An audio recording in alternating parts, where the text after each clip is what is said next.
Hello दोस्तों, स्वागत है आपका अपने इस चैनल फैक्ट स्टडी में। आज की इस वीडियो में हम जानेंगे भारत देश में इनकम टैक्स की शुरुआत कब हुई थी। एक समय ऐसा भी था जब भारत देश में इनकम टैक्स नहीं देना पड़ता था, तो किसने इसकी शुरुआत की, किस वर्ष में की, ये सारी चीजें इस वीडियो के माध्यम से जानेंगे। काफी इंपॉर्टेंट फैक्ट हैं इस वीडियो में, तो प्लीज आप इसको बहुत ध्यान से देखिएगा। जैसा कि आपको पता है, टैक्स तो राजा महाराजाओं के टाइम पर भी लगता था। बहुत से अलग अलग तरीके के टैक्स लगते थे। धर्म के आधार पर जजिया कर बहुत ज्यादा फेमस है। यहाँ तक कि केरल में एक ब्रेस्ट टैक्स भी लगता था, जो कि बहुत ही दर्दनाक था, गलत था। तो टैक्स की व्यवस्था तो बहुत पुरानी है, लेकिन यहाँ पर हम बात कर रहे हैं विधिक रूप से, कानूनी रूप से, कागजी रूप से टैक्स की शुरुआत, बजट की शुरुआत कब हुई। जैसा कि अभी पिछला वीडियो हमने किया था बजट पर, उसमें बताया था कि वर्ष 2024 में 1 फरवरी को बजट आने वाला है। पहले ये फरवरी के लास्ट सप्ताह में आता था। और इस चुनावी वर्ष वाला बजट कौन सा बजट होता है, अंतरिम बजट और वोट ऑन अकाउंट बजट, इनमें डिफरेंस बताया था। पूरे वर्ष का जो वित्तीय बजट होता है, पूर्णकालीन बजट, उन सब में हमने डिफरेंस और सारी चीजें क्लियर की थी। तो वो वीडियो नहीं देखा है तो प्लीज देख लीजिएगा, काफी इंफॉर्मेटिव वीडियो है। आज की वीडियो में तो हम बात करने वाले हैं दुनिया के किन किन देश ऐसे हैं जिनमें टैक्स नहीं लगता है। तो दुनिया में बहुत से देश ऐसे हैं जहां पर टैक्स नहीं लगता है, जैसे गल्फ कंट्रीज, विशेष तौर पर Bahrain, Kuwait, Oman, UAE, Dubai, इन सब में टैक्स नहीं लगता है। स्विट्जरलैंड में भी टैक्स नहीं लगता है। इनकम टैक्स की विशेष तौर पर बात कर रहे हैं वहीं के नागरिकों के लिए। अब ये नहीं है कि आप यहां से भारत से जाके वहां शिफ्ट हो जाएं, वहां के नागरिकों के लिए ये व्यवस्था है कि उन पर टैक्स नहीं लगता। लेकिन भारत में टैक्स की काफी दरें ऊंची हैं। भारत के जो भी नागरिक हैं, उनकी जो भी इनकम होती है उस पर टैक्स लगता है, साथ ही वस्तुओं पर भी टैक्स है। तो इस तरीके से भारत में तो टैक्स की दोहरी व्यवस्था है। आप कोई भी चीज खरीदने जाते हैं, गाड़ी खरीदने या छोटी छोटी चीजों पर भी टैक्स है। तो ये चीज है। लेकिन टैक्स की व्यवस्था बताई इसलिए जाती है या करी इसलिए गई कि देश का विकास हो सके, देश का इंफ्रास्ट्रक्चर भी मजबूत हो सके टैक्स के माध्यम से ही। साथ ही कुछ बहुत अच्छी अच्छी योजनाएं इसलिए चलाई जाती हैं कि देश का जो निचले वर्ग का तबका है, जिसकी बहुत ही नेसेसरी या नीड्स हैं, कुछ बहुत ही जरूरत वाली चीजें हैं, चाहे वो खाने पीने की हो, जैसे राशन की व्यवस्था चलती है, जैसे स्वास्थ्य की चलती हैं, शिक्षा की चलती हैं, तो ये सब ऊपर लोगों से टैक्स लेकर उन पर खर्च किया जाए। लेकिन सुचारू रूप से नहीं है, ये जिम्मेदारी सरकार की है। टैक्स का पैसा जब उनके पास आए, सरकार के मतलब खाते में जमा हो, तो उसकी जिम्मेदारी बनती है उसका सदुपयोग हो, ना कि दुरुपयोग। दुरुपयोग भी देखा गया है बड़े बड़े लोग, नेता लोग ही अपनी ऐशो आराम के लिए तमाम रुपया खर्च करते हैं। देश की जनता जैसी है वैसी है। इसी टैक्स के उपलक्ष्य में एक बार अमिताभ बच्चन जी ने भी कहा था कि जीवन में 2 चीजों निश्चित हैं, इनसे नहीं बचा जा सकता, एक मौत और एक टैक्स। ये वाकया भी हमने ऐड किया है, काफी इंटरेस्टिंग है। वर्ष 2013 में इनकम टैक्स डिपार्टमेंट ने आरोप लगाया था कि अमिताभ बच्चन ने केवीसी में जो उनसे को इनकम हुई उसका ब्यौरा सही से ही नहीं दिया और 1.64 करोड़ रुपए का इनकम टैक्स चुराया है। तो ये मामला कोर्ट में भी पहुंचा था।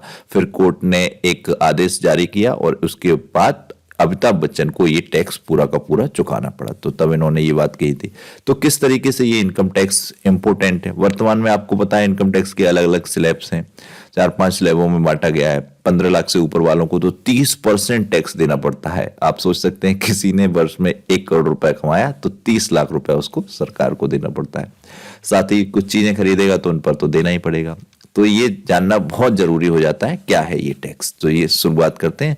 भारत में पहले इनकम टैक्स जैसी कोई व्यवस्था नहीं थी वर्ष 1860 से पहले। ये व्यवस्था आई वर्ष 1860 में। पहली बार अंग्रेजों के जमाने में साल 1860 में इनकम टैक्स एक्ट लाया गया। तो पूछा जाए भारत में इनकम टैक्स एक्ट कब लाया गया, तो ये वर्ष 1860 में लाया गया।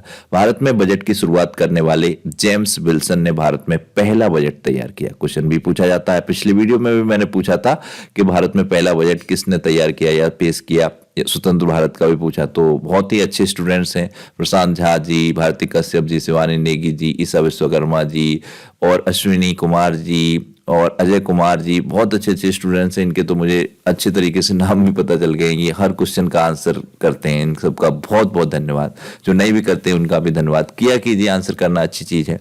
तो ये जो इमेज लगी है ये जेम्स विल्सन की है। इनके द्वारा ही भारत में पहला बजट लाया गया। इनकम टैक्स की शुरुआत की गई वर्ष 1860 से, इनकम टैक्स एक्ट आया। तो इसमें वह इनकम टैक्स एक्ट लेकर आए।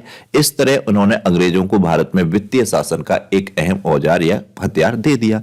यह कानून कारोबारियों के साथ साथ जमींदारों को भी रास नहीं आया। अब किसी को क्यों रास आएगा? ना ही कारोबारियों को रास आएगा, ना ही जमींदारियों को। अब तक जो भी इनकम हो रही थी वो पूरी की पूरी उनकी जेब में जा रही थी, पूरी की पूरी पे उनका जो भी करें वो जिस तरीके से। लेकिन अब एकदम से कह दिया जाए कि आप जो भी इनकम कर रहे हैं उसका इतना फीसदी हिस्सा आपको सरकार को देना होगा, तो इसका विरोध तो करेंगे ही। तो उस टाइम भी इसका विरोध हुआ, आज भी विरोध होता रहता है कि इनकम टैक्स स्लैब इतने बढ़ा दिए, इतने कर दिए, तो उसका मामला भी चलता रहता है। लेकिन उस टाइम अंग्रेज शासन था, ज्यादा कोई क्या विरोध करेगा, तो वो नहीं माना गया और टैक्स लागू कर दिया गया वर्ष 1860 से। और विल्सन ने इसके पक्ष में तर्क भी दिया। उन्होंने तर्क दिया कि ब्रिटिश भारतीयों को व्यापार करने के लिए एक सुरक्षित माहौल देते हैं, एक बहुत ही अच्छा माहौल प्रदान करते हैं, तो उसमें वो अपना बिजनेस कर सकते हैं। तो इसलिए इसके बदले में इनकम टैक्स के रूप में कुछ चार्ज लेते हैं, तो ये एक सही कदम है, इसमें कुछ भी गलत नहीं है। तो ये इन्होंने तर्क भी दिया। इनकम टैक्स है क्या?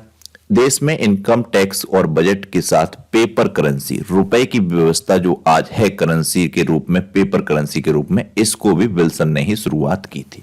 तो ये भी इंपॉर्टेंट है, पूछा जा सकता है। जो आप देखते हैं 10 रुपए का नोट देखते हो, 100 रुपए का, चाहे 500 रुपए का, 2000 का तो अब बंद हो चुका है। तो ये जो आप देखते हैं पेपर के रूप में करेंसी, इसकी शुरुआत भी विल्सन ने ही की थी।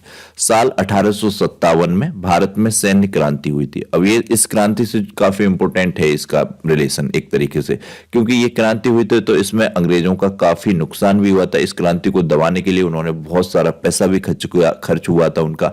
तो अंग्रेज सरकार इनकम टैक्स एक्ट लेकर आई, इससे ही उभर पाई। 1857 की क्रांति आप सभी को पता होगी, भारत देश की स्वतंत्रता के लिए लड़ा गया पहला युद्ध के रूप में जानी जाती है। इसकी डेट तो डिसाइड की गई थी 31 मई 1857, लेकिन पहले ही 10 मई 1857 को इसको शुरुआत हो गई। तो इससे ये संगठित नहीं था, एक तरीके से व्यवस्थित नहीं था, तो इसलिए फेल हो गई थी। 29 मार्च को ही मंगल पांडे जी ने दो अब अधिकारी, जो अंग्रेज अधिकारी थे, उनको उड़ा दिया था और 8 अप्रैल को उनको फांसी की सजा हो गई थी। तो ये क्रांति से भी क्वेश्चन बहुत बनते हैं, काफी इंपॉर्टेंट क्रांति 1857 की क्रांति, सभी को पढ़ना चाहिए इसके बारे में। तो इस क्रांति में दबाने के लिए अंग्रेजों को बहुत पैसा खर्च करना पड़ा था। तो ये क्रांति सफल नहीं हो पाई थी, वरना उसी टाइम भारत को स्वतंत्रता मिल जाती। लेकिन फिर 100 साल लग गए, 1947 में जाके स्वतंत्रता मिली। तो तब इनकम को 4 हिस्सों में बांटा गया था पहली बार। प्रॉपर्टी से हुई इनकम, प्रोफेशन और ट्रेड से हुई इनकम, सिक्योरिटीज से इनकम और सैलरी तथा पेंशन से इनकम। हर कैटेगरी में 500 रुपए से कम इनकम पर 2% का इनकम टैक्स लिया गया और 500 रुपए से अधिक की इनकम पर 4% यानी कि 4% का टैक्स का प्रावधान रखा गया। यानी कि जो 500 रुपए कमाता था उस पर 10 रुपए का टैक्स लगता था, इनकम टैक्स, और 500 रुपए से अधिक कमाता था तो उस पर तो 20 रुपए से अधिक का चलता था। इस तरीके से मामला चलता था।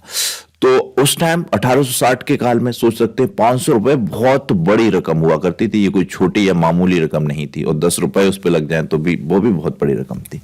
तो विल्सन के बारे में भी यहां पर हमने कुछ फैक्ट ऐड किए हैं, काफी इंपॉर्टेंट है। विल्सन का जन्म 1805 में स्कॉटलैंड में के शहर हॉकिन में हुआ था और बचपन में अपना गुजारा करने के लिए विल्सन टोपियां बनाने का काम करते थे, लेकिन साथ साथ उन्होंने अपनी पढ़ाई भी जारी रखी। तो ये काफी मोटिवेशनल है, कोई भी अगर किसी प्रकार से बचपन किसी का संघर्षशील है तो लेकिन वो अपनी पढ़ाई ना छोड़े, पढ़ाई जारी रखे तो जीवन में कितना आगे जाता है बताइए। तो काफी साल तक उन्होंने फाइनेंस और इकोनॉमिक्स की बेहद गहराई से अध्ययन किया। इसके बाद वह भारत में वायसराय लॉर्ड कैनिंग की काउंसिल में फाइनेंस के मेंबर बने। वह यूके ट्रेजरी के फाइनेंस सेक्रेटरी और बोर्ड ऑफ हेड ट्रेड के वाइस प्रेसिडेंट होने के अलावा ब्रिटिश पार्लियामेंट के सदस्य भी थे। विल्सन ने ही स्टैंडर्ड चार्टर्ड बैंक की स्थापना भी की। तो आपसे पूछ लिया जाए किसी भी एग्जाम में, एसएससी वगैरह के में, स्टैंडर्ड चार्टर्ड बैंक की स्थापना किसने की? तो जेम्स विल्सन ने की। साथ ही वह मशहूर मैगजीन द इकोनॉमिस्ट के फाउंडर या संस्थापक भी थे। द इकोनॉमिस्ट मैगजीन जो आती है इसके भी संस्थापक थे। विल्सन 28 नवंबर 1859 को भारत में आए थे। तब अंग्रेज 1857 के सैन्य विद्रोह को दबा चुके थे, लेकिन उनकी वित्तीय स्थिति काफी कमजोर हो गई थी। उसको मजबूत करने के लिए इन्होंने बजट व्यवस्था या इनकम टैक्स लागू किया था, लेकिन इसमें अंग्रेजों का काफी खर्च होना पड़ा था, जैसे कि हमने बताया। इस कारण सरकार की हालत खस्ता थी। तब विल्सन ने इनकम टैक्स एक्ट लाकर अंग्रेजों को बड़ी राहत दी, लेकिन भारत में वह ज्यादा दिनों तक नहीं रह सके क्योंकि 11 अगस्त 1860 को इनकी मृत्यु हो गई थी। बताया जाता है कि लूज मोशंस की प्रॉब्लम से इनकी मृत्यु हो गई। उस टाइम तो इन प्रॉब्लम से भी लोगों की जान चली जाती थी। आज तो काफ़ी अच्छा है, स्वास्थ्य के मामले में तरक्की कर चुके हैं, तो इन सब बीमारियों से लोगों की जान नहीं जाती है, इन सब चीज़ों से वजह से बताया जाता है। तो भारत को एक ऐसी व्यवस्था दी गई थी जो आज भी जारी है। तो ये था वीडियो आज का, इसमें काफ़ी इंपॉर्टेंट फैक्ट थे, काफ़ी नॉलेजेबल वीडियो था। मुझे उम्मीद है आपको ये वीडियो पसंद आया होगा, और मैं आपसे आशा करता हूं कि वीडियो को आप प्लीज़ लाइक और शेयर जरूर किया कीजिए, और अब तक चैनल सब्सक्राइब नहीं किया तो उसको भी सब्सक्राइब कीजिएगा और बेल आइकन को प्रेस कीजिएगा, जिससे कि नई वीडियो का नोटिफिकेशन मिल जाए। यहाँ पर एक बहुत ही इंपॉर्टेंट क्वेश्चन ऐड किया है, उम्मीद करता हूँ सभी स्टूडेंट इसका आंसर करेंगे। क्वेश्चन है, जीएसटी परिषद की अध्यक्षता किसके द्वारा की जाती है? तो जीएसटी परिषद की अध्यक्षता किसके द्वारा की जाती है? यहाँ पे जो 4 ऑप्शन दिए गए इसमें से आंसर बताना है, साथ ही बताना है वर्तमान में जीएसटी परिषद के अध्यक्ष कौन है, इसका उनका नाम भी बताना है। तो ये आंसर आपको करना है, जरूर कीजिएगा आंसर। वीडियो को देखने के लिए सभी का बहुत बहुत धन्यवाद। Thank you so much.